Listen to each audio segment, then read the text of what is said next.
Hoje, no Está Escrito, um programa muito especial com o nosso convidado, Dr. Rodrigo Silva, do programa Evidências do Brasil.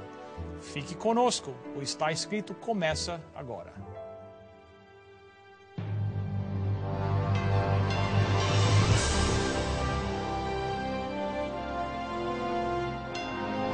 Venceu a prova do tempo.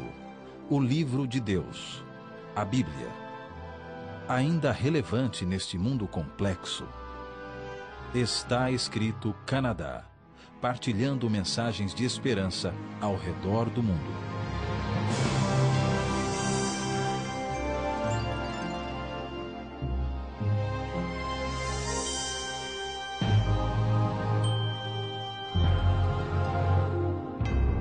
Bem-vindos a mais um programa do Está Escrito e deixa eu agradecer a presença do nosso amigo convidado especial, Dr. Rodrigo. Tudo bem, Dr. Rodrigo? Tudo bem, é um prazer estar de volta aqui no programa Está Escrito do Canadá. O prazer é todo nosso. Nós temos falado já de várias coisas interessantes aqui com o senhor e tem dado muitas boas informações para nós. Mas quem sabe hoje vamos tomar quem sabe um tema um pouquinho diferente, não sei. Vamos falar um pouquinho sobre a existência de Deus. E uma das perguntas, quem sabe que nós como pastores escutamos, que para mim é uma das mais difíceis, é porque se Deus é bom, se Deus é um Deus de amor, por que existe tanto mal no mundo? Essa realmente é uma pergunta que vai ao coração da questão. Eu tenho certeza que muitos que estão assistindo já pensaram nisso. Então, hoje nós gostaria de falar um pouquinho sobre isso, sobre a existência de Deus, sobre esses aspectos tão interessantes e tão importantes. Mas primeiro, sempre tem pessoas que estão assistindo pela primeira vez e não conhecem o Senhor. Eu sei que agora as pessoas sabem que o Senhor está no programa, já estão ligando para os amigos, para os vizinhos. O doutor Rodrigo está lá, assista. Então, quem sabe uma pequena biografia do Senhor? Bem, eu sou professor do NASP já por 13 anos. Sou casado também com uma professora, a professora Lislier, que é professora da Faculdade de Pedagogia, ali do NASP também. E eu dou aula na Faculdade de Teologia. Eu tenho formação na área de arqueologia, na área de filosofia e também na área teológica. E nós já estamos aí nessa área há vários anos, muito feliz por poder estar compartilhando com todas as pessoas, inclusive os telespectadores deste programa, esse conhecimento adquirido, sobretudo, da Palavra de Deus. Então, deixa eu criar aqui um scene, que nós dizemos, uma cena. Você está num avião, senta ao lado de uma pessoa, a pessoa diz assim, se apresenta, eu sou fulano de tal, eu sou Rodrigo Silva. Você fala, eu sou pastor. Pastor? Mas pastor cristão? É. Mas você acredita em Deus? Você fala, acredita. Mas por quê? Como é que você sabe que Deus existe? O que você falaria numa hora dessas?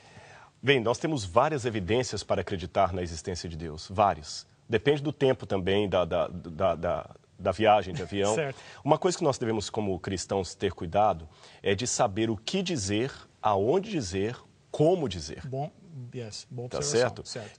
Muitas vezes, eu gostei da ilustração, porque às vezes o melhor momento nem é aquele para responder esse tipo de pergunta, por causa de algumas questões que eu gostaria de deixar claro para o telespectador em casa. Às vezes nós pensamos que nós, em qualquer momento, temos que colocar a doutrina diante da pessoa. Certo. Se eu não colocar a doutrina para ela naquele momento, ela vai perder uma oportunidade de conhecer a Deus. Não é sempre assim. Muitas vezes, o trabalho missionário tem que ser como um casamento. Eu sou casado, você é casado, mas nós não chegamos no primeiro dia que conhecemos as nossas futuras esposas e demos um beijo nelas. Eu ganharia um tapa na cara e você também.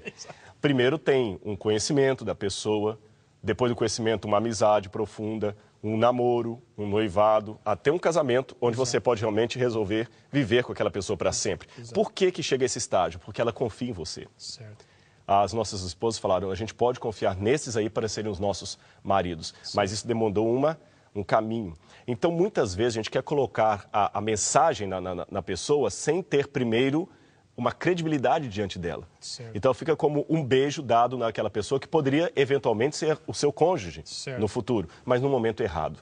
Então eu acho que a melhor estratégia, primeiro, é a amizade, relacionamento. Nós falamos como isso no momento em que não estávamos gravando o programa, eu e você, Bill, e eu concordo plenamente com isso, relacionamento. Primeiro, eu tenho, e todo mundo que está em casa nos assistindo, que já é um cristão que lê a Bíblia, saiba que você é a melhor ou pior propaganda que Deus tem. Melhor ou pior? A melhor ou pior. Então, primeiro, você tem que ser uma pessoa, a nice guy. Yes. Alguém que os outros vejam assim, puxa, ele é bacana. Se ele acredita nisso, tem alguma razão que compensa eu procurar conhecer qual é. Agora, interessante você falar isso. Eu tive o privilégio, há um pouco tempo atrás, de entrevistar em Washington o presidente da Igreja Adventista Mundial, o Dr. Jan Paulson. E nessa entrevista eu perguntei a ele o que é que ele gostaria que o mundo não adventista e não cristão pensassem a respeito da Igreja Adventista.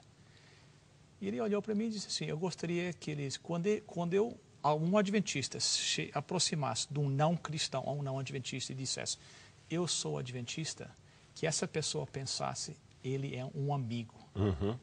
Eu achei interessante, né, que o relacionamento, né? Exatamente. Criar aquela confiança, aquele relacionamento para depois podermos usar para apresentar mais profundamente o conhecimento bíblico. Senão eu posso até ganhar um debate intelectual, mas eu perco um amigo. Exatamente.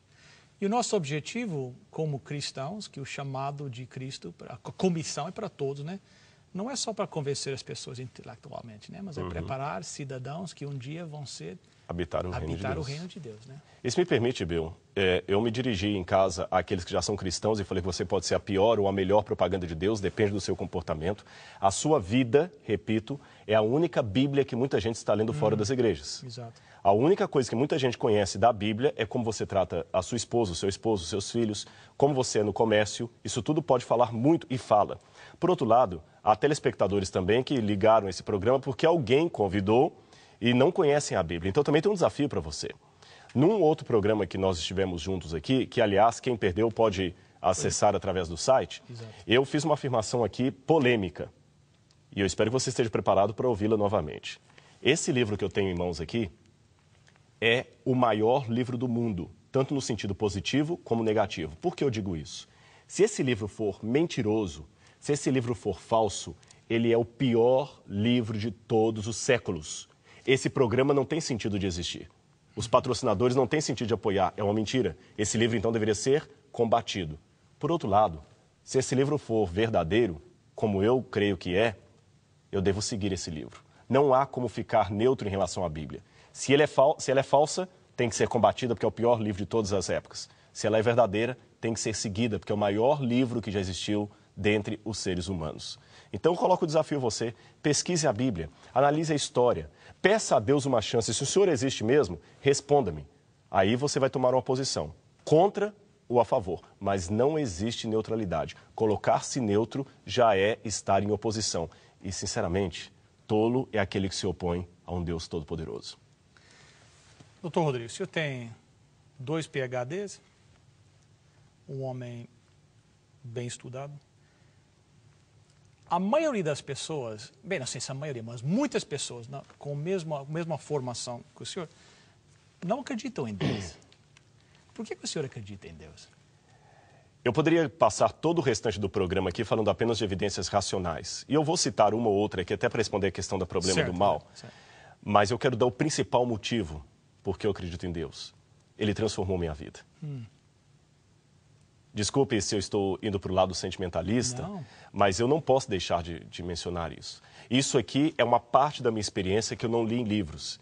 E experiência, você só tem um jeito de passar para o outro, se ele experimentar também. Se eu estivesse agora aqui com você tomando, sei lá, um suco diferente com uma fruta que não existe aqui no Canadá, uma fruta que só existe em algum lugar longe daqui, e eu estivesse experimentando esse suco, e você também, e nós falando com todos que estão em casa, que suco delicioso, e os telespectadores começassem a mandar e-mails, mas descreva como é o sabor desse suco, a gente poderia descrever, poderia fazer comparações, mas nunca iríamos passar para eles a real sensação do gosto. Só tem um jeito, experimentando também. Exato. Então, eu experimentei Deus minha vida, Ele transformou meu ser. Eu descobri que eu e Jesus somos a maioria, onde quer que eu esteja. Experimente também. Aí você vai ver que maravilhoso é. O máximo que a gente pode fazer de uma experiência é testemunhar e convidar o outro a experimentar também. Quais seriam umas evidências, assim, você falou, racionais ou não? Racionais. Bom, nós temos várias. Não se trata, em primeiro lugar, Bill, eu tenho que ser sintético aqui, de provar que Deus existe. Lógico. Tá bom? Eu não posso provar que Deus existe pelo método científico. E se alguém que está assistindo falar assim, bom, já vou desligar a TV, ele já admitiu que não tem como provar a existência de Deus, então eu estou certo, se é ateu, não, calma. Nem tudo que existe é provável pelo método científico. Há uma grande discussão entre os acadêmicos, o que é um método científico, o que é filosofia científica. Vou dar apenas o exemplo de um. Karl Popper dizia que a ciência só consegue provar, Karl Popper foi um grande